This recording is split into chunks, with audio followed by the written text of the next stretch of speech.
Good afternoon to you, Mark Sudduth, HurricaneTrack.com, here with your Hurricane Outlook and discussion for Monday, August 24th, 2015.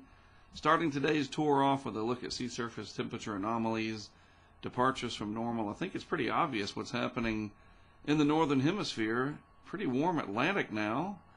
There's no way that the AMO, the Atlantic Multi-Decadal Oscillation Index, is as low as it has been. That's a story for another day, but basically when you look at that, I mean, wow, that's a pretty warm Atlantic, wouldn't you say? But the Pacific wins out because it's warmer.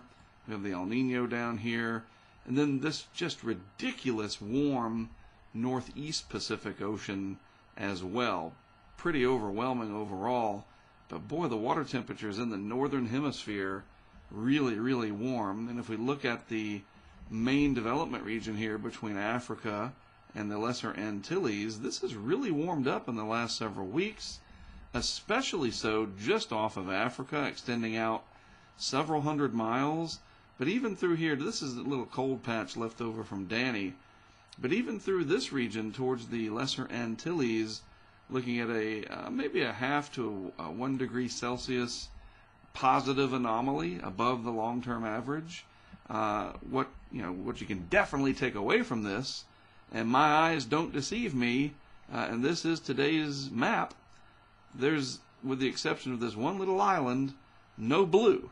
So we don't have any cold anomalies in here to speak of, just a little bit around where Danny is currently located, the leftovers of it. But the bottom line is the Atlantic Basin, going back to the wider shot, all the way over to off New England here, around Bermuda, the Southwest Atlantic, even parts of the Caribbean, and of course the Gulf. Really, really warm water temperature-wise on the surface. Now what about the upper ocean heat content? Well, that too continues to grow and expand. Lots of ocean heat content present here, the highest of which is usually in the Caribbean, but even parts of the extreme southeast Gulf of Mexico experiencing very high levels of this upper ocean heat content, which is very simply the 80-degree line extends very deep into the water, 50, 100, 150 meters deep in some cases, meaning that you can have wind and upwelling and waves and all kind of mixing going on, and you're just going to mix in more warm water. That warm water is not just at the surface. So the ocean heat content very high, probably the highest it's been in quite some time in some of these areas as well. Now these are actual sea surface temperatures. I want to point out a couple of things. First of all, here's Cape Cod, and this, let's see, this color right here, anything to the right, is 26 degrees Celsius, or about 79 and some change degrees Fahrenheit. So let's see if we can find that color. Looks like it's right here. It's what we call an isotherm, a line of equal temperature. So the 80 degree Fahrenheit or 26 degrees Celsius isotherm is right there, a little over 100 miles or so south of Cape Cod. I mean, that's incredible. Just a little farther to the south than that, we're talking about mid to upper 80s. That's all I'm going to say, okay? We're just going to watch and see how this comes to pass in the next few weeks, because that water being that warm, that close to land, I think you can figure out the rest, all right?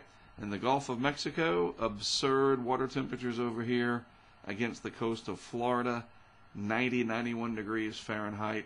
The rest of the Gulf of Mexico, mid to upper 80s, not unusual. In other words, we don't expect that this is something that, even though they are warmer than normal, as indicated by this chart, it's not a complete surprise. Let's put it that way. So we'll see. We're in the peak of the hurricane season now, getting to it. And now it's just a matter of, does something come along and take advantage of these areas? Well, it won't be Danny, per se, although you can't completely dismiss the remnants getting in here and trying to do something later on. I only say that because there was once a tropical depression, number 10, that was out here. It died off. Another one formed later on out in the Atlantic somewhere, I do believe. This is back in 05. And then it kind of came to life again up in here as TD12. but it had the same guts, if you will, of TD10, sort of the same wave feature, and that went on to become very powerful Hurricane Katrina, and we know the rest and what happened with that. So I'm just saying, you never know what could happen with these leftovers here. And then we have 98L to the east, which is pretty much on its way to becoming a tropical depression or a tropical storm. This may or may not ever be designated as an area of investigation. Certainly a well-developed tropical wave, but for whatever reason, environmental conditions out this way, despite it being over those very warm waters, just not conducive for this to develop. Let's take a look at a wide satellite shot. We'll look at what players we have on the field, so to speak, for today. And there you go. I mean, wow. That's well on its way to being a depression if it's not already. This is the leftovers of Danny. This will continue to move through the Caribbean. And like I said, we'll see what happens somewhere in this region over the next several days once it arrives. For now, nothing to worry about. Unfortunately, not much rain for this area, which could really use it. We got Danny to weaken down to manageable levels wind-wise and other effects, but the rain is certainly a dire need for that area, and not much of it to come from Danny, so we'll have to see much larger envelope of energy here associated with 98L. This will almost certainly become Erica, and we'll take a look at some of the things that could affect it in just a moment. So the track of 98L, eventually, I think more than likely going to be Erica, fairly tightly clustered here towards the northeast Caribbean Sea, maybe just north of the islands here, and then parking itself somewhere into the southwest Atlantic vicinity.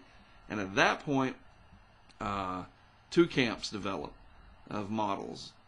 Turn it out to sea, maybe brushing near Bermuda, or kind of getting stuck in this area with not sure what to do next syndrome. So this will certainly be one to watch.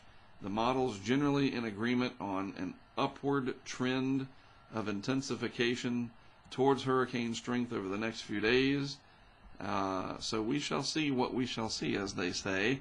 Plenty of time to watch it, that's for sure. Also on this date, I had to show this, 8/24/05, Katrina, officially a name storm at the 11 a.m. advisory. I'm doing a 7-part series covering the 7 days that I dealt with Katrina personally, and of course with my colleague Mike Watkins, who lives in South Florida and was in South Florida. I joined him, and he joined me for the Katrina mission down in Deerfield Beach area. I left 10 years ago today, this afternoon, drove down I-95 to Titusville, up here somewhere, and then on down to Deerfield Beach, Fort Lauderdale area, where I met up with Watkins, as I refer to him from time to time, on the 25th. So check out the blog post on hurricanetrack.com, and it'll be a 7-part series. I call it 7 Days in August. Nice and dramatic. And hopefully my writings will reflect what happened, and you can kind of read back and see what we were dealing with 10 years ago. So don't forget, if you're watching this on the YouTube channel, or even if you're not, you're checking it out in our app or wherever, go to our YouTube channel, Hurricane Track, youtube.com/hurricanetrack. Subscribe for future video updates. Of course, we post videos during hurricane field missions, off-season stuff, and these video discussions as well. And of course, we have our app, Hurricane Impact, on the App Store and on Google Play.